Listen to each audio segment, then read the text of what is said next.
कहानी की शुरुआत जैसन नाम के एक लड़के से होती है। जैसन एक टैलेंटेड लड़का था जिसे गिटार बजाना और गाने लिखना बेहद पसंद था। स्कूल पहुंचने से पहले वह एक छोटा सा परफॉर्मेंस देता है और अपना गाना उन लोगों को डेडिकेट करता है जो खुद को अकेला महसूस करते हैं। दूसरी तरफ एक लड़की अपनी कार से उतरती है। वह सीधे एक सुनसान वॉशरूम में जाती है और वहां जाकर नन के कपड़े पहन लेती है। स्कूल में जैसन अपने परिवार के साथ पहुंचता है। उसके साथ उसकी बहन जोई भी होती है जो अपने भाई को लेकर हमेशा प्रोटेक्टिव रहती है। जैसन का पिता चाहता था कि उसका बेटा पढ़ाई पर ध्यान दे, लेकिन जैसन का दिल सिर्फ म्यूजिक में लगता था। तभी वहां सिस्टर रेबेका आती है और परिवार को भरोसा दिलाती है कि स्कूल में जैसन का पूरा ख्याल रखा जाएगा। कुछ देर बाद रेबेका नई आई सिस्टर सोफिया से मिलती है। पहली नजर में सोफिया बिल्कुल शांत और मासूम दिखती है, लेकिन उसकी आंखों में कुछ ऐसा था जो सामान्य नहीं था। जब वह पहली बार जैसन को देखती है तो उसकी नजरें उसी पर टिक जाती हैं। वह उसे ऐसे देखती है जैसे बहुत समय से उसी का इंतजार कर रही हो। उसी पल से साफ हो जाता है कि सोफिया का इंटरेस्ट सिर्फ एक स्टूडेंट में नहीं बल्कि उससे कहीं ज्यादा खतरनाक होने वाला है। रात में सोफिया अपने कमरे में अकेली बैठकर जैसन की वीडियो देखती है। स्क्रीन पर जैसन गाना गा रहा होता है और सोफिया उसके चेहरे को बेहद दीवानगी से देख रही होती है। अगले दिन क्लास में जैसन की दोस्त सैरा उससे बात करती है। सैरा को जैसन पसंद था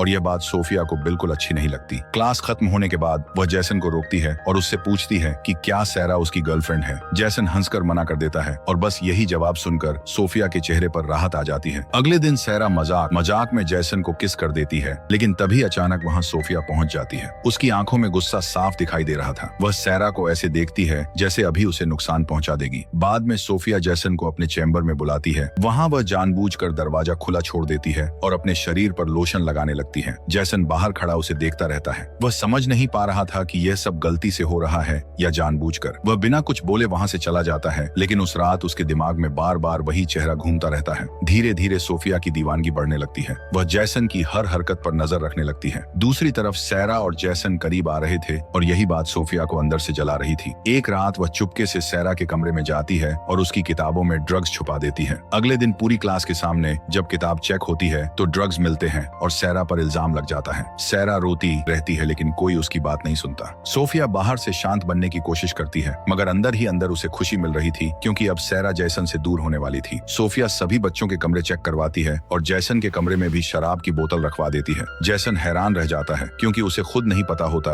कि यह सब वहां आया कहां से, लेकिन सोफिया यहाँ भी खुद को उसकी मददगार दिखाती है और रेबेका से कहती है कि जैसन को एक और मौका मिलना चाहिए। उसकी सजा बस इतनी हो कि वह इस वीकेंड घर न जाए और स्कूल में सिस्टर्स की मदद करे। असल में सोफिया चाहती थी कि जैसन अकेला उसके साथ रुके। अब उसका जुनून धीरे धीरे खतरनाक ऑब्सेशन में बदल चुका था और जैसन को अभी अंदाजा भी नहीं था कि वह किस जाल में फंसता जा रहा है। रात का समय था और पूरा स्कूल लगभग खाली हो चुका था। उस रात जब जैसन स्कूल के काम खत्म करके अपने कमरे में वापस आया तभी दरवाजा धीरे से खुला और अंदर सोफिया आ गई। उसके चेहरे पर अजीब सी शांति थी। वह जैसन के बेहद करीब आकर खड़ी हो गई। जैसन घबरा गया और पीछे हटने लगा, लेकिन सोफिया ने उसका हाथ पकड़ लिया। वह धीमी आवाज में कहती है कि दुनिया में कोई भी उसे वैसे नहीं समझता जैसे वह समझती है। कमरे की खामोशी, बाहर बारिश और सोफिया की दीवानगी भरी आंखें पूरे माहौल को असहज बना देती हैं। जैसन बार बार कहता है कि यह सब गलत है, लेकिन सोफिया उसकी एक नहीं सुनती। वह खुद को रोक नहीं पा रही थी। उसके अंदर का जुनून अब पूरी तरह नियंत्रण खो चुका था। अगली सुबह जैसन अंदर से पूरी तरह परेशान दिखाई देता है। वह चर्च में जाकर कन्फेशन करना चाहता है ताकि अपने मन का बोझ हल्का कर सके,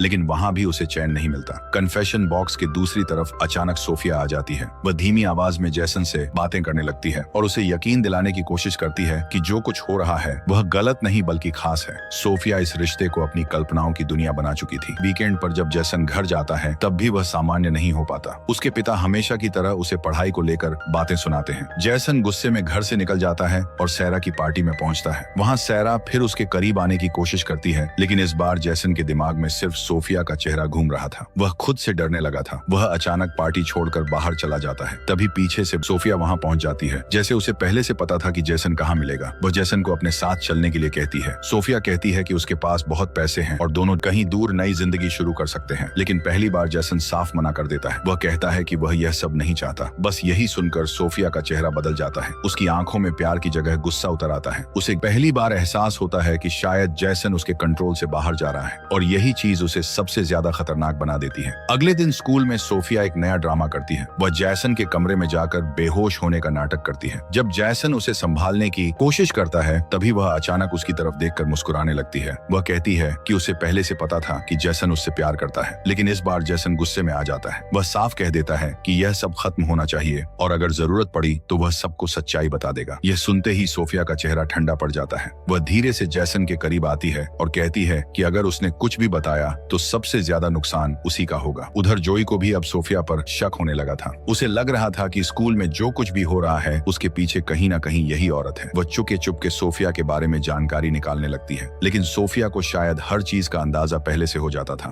उसी रात वह सैरा के कमरे में पहुंचती है। सैरा बाथरूम में थी और जैसे ही बाहर आती है सामने सोफिया को देखकर डर जाती है। फिर अचानक सोफिया हिंसक हो जाती है। गुस्से और पागलपन में वह सैरा पर हमला कर देती है। जब जोई वहां पहुंचती है तो सैरा जमीन पर पड़ी होती है। स्कूल में हड़कंप मच जाता है। पुलिस आती है लेकिन मामला हादसा समझा जाता है। बाहर से सब कुछ एक दुर्घटना जैसा दिखाई देता है, लेकिन जैसन अब समझ चुका था कि सोफिया कितनी खतरनाक हो चुकी है। वह चर्च में उससे सवाल करता है कि कहीं सैरा की मौत के पीछे वही तो नहीं, लेकिन सोफिया बिल्कुल शांत रहती है। फिर वह अपने फोन में एक वीडियो दिखाती है जिसमें वह और जैसन बेहद निजी पलों में रिकॉर्ड हुए थे। वह वीडियो देखकर जैसन का चेहरा उतर जाता है। सोफिया उसी वीडियो के सहारे उसे ब्लैकमेल करने लगती है। वह कहती है कि अगर उसने उसका साथ छोड़ने की कोशिश की तो यह वीडियो सबके सामने आ जाएगा और उसकी जिंदगी बर्बाद हो जाएगी। अब जैसन पूरी तरह फंस चुका था और उसे समझ नहीं आ रहा था कि इस डरावनी औरत से खुद को कैसे बचाए। अब कहानी अपने सबसे खतरनाक मोड़ पर पहुंच चुकी थी। जैसन अंदर से पूरी तरह टूट चुका था। एक रात जैसन अपनी बहन जोई को सब सच बता देता है। वह कांपती आवाज में बताता है कि सोफिया ने कैसे उसे अपने जाल में फंसाया, कैसे वह उसे कंट्रोल कर रही है और कैसे सैरा की मौत के पीछे भी शायद वही है। यह सब सुनकर जोई के होश उड़ जाते हैं। वह साफ कहती है कि यह औरत मानसिक रूप से बीमार है। दोनों फैसला करते हैं कि उन्हें सोफिया की असली पहचान पता करनी होगी। जैसन को याद आता है कि सोफिया अपने कमरे में